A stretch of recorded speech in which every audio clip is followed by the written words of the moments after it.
Hi అండి. Welcome to MS designs. ఈరోజు మా కస్టమర్‌కి డిజైన్ చేసిన కొన్ని బ్లౌజెస్ చూపిస్తానండి.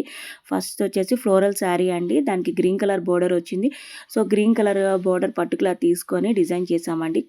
కస్టమర్ ఒక 2 ఇంచెస్ బోర్డర్ అటాచ్ చేయమంటే, సో, క్లాత్‌కి 2 ఇంచెస్ అటాచ్ చేసి పైన క్రీపర్స్ లాగా అలా వర్క్ అనేది ఇచ్చామండి. హ్యాండ్ కూడా 10 ఇంచెస్ హ్యాక్. సో, అలా ఇచ్చామండి. డిజైన్ అంతా కూడా హ్యాండ్ మొత్తం కూడా అలా వచ్చేలాగా. బ్యాక్ వచ్చేసి ఒక వన్ సైడ్ అలా ఇచ్చామండి డిజైను.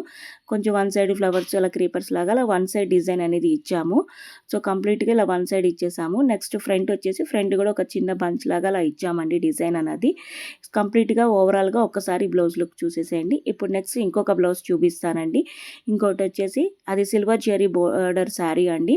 సో, డార్క్ కలర్ బ్లౌజ్‌కి లైట్ కలర్ శారీ అండి. అండ్ దానికి సిల్వర్ జెరీ వచ్చింది. So, complete silver zari use చేసి దానికి వర్క్ ఇచ్చేసాము. ఇది కట్ వర్క్ స్టైల్‌లో వచ్చింది ఈ డిజైన్ అనేది.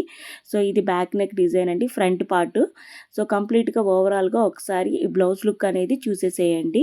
నెక్స్ట్ ఇంకొక బ్లౌజ్ చూపిస్తానండి. ఇంకొక బ్లౌజ్ వచ్చేసి మెరూన్ కలర్ మీద, ఇది కూడా లైట్ కలర్ శారీ అండి. సిల్వర్ జెరీ వచ్చేసింది. సో, అదే కాంబినేషన్‌తో మనం వర్క్ అనేది డిజైన్ చేసాము. బ్యాక్ నెక్ అండ్ ఇది హ్యాండ్ అండి. ఈ డిజైన్ కూడా కట్ వర్క్ అలా వచ్చేసింది. ఈ వర్క్ ఫినిషింగ్ అయితే చాలా లుక్ బాగుందండి. డిజైన్ అనేది చాలా బాగా వచ్చింది. ఇది ఫ్రంట్ పార్ట్ అండి. ఒకసారి ఓవరాల్‌గా బ్లౌజ్ లుక్ అయితే చూసేసేయండి. ఈ డిజైన్స్ ఎలా అనిపించినది మీ కామెంట్ రూపంలో తెలియజేయండి. ఎవరికైనా ఈ డిజైన్స్ కావాలనుకుంటే స్క్రీన్ మీద ఉన్న నంబర్‌కి వాట్సాప్ చేయండి. Thank you.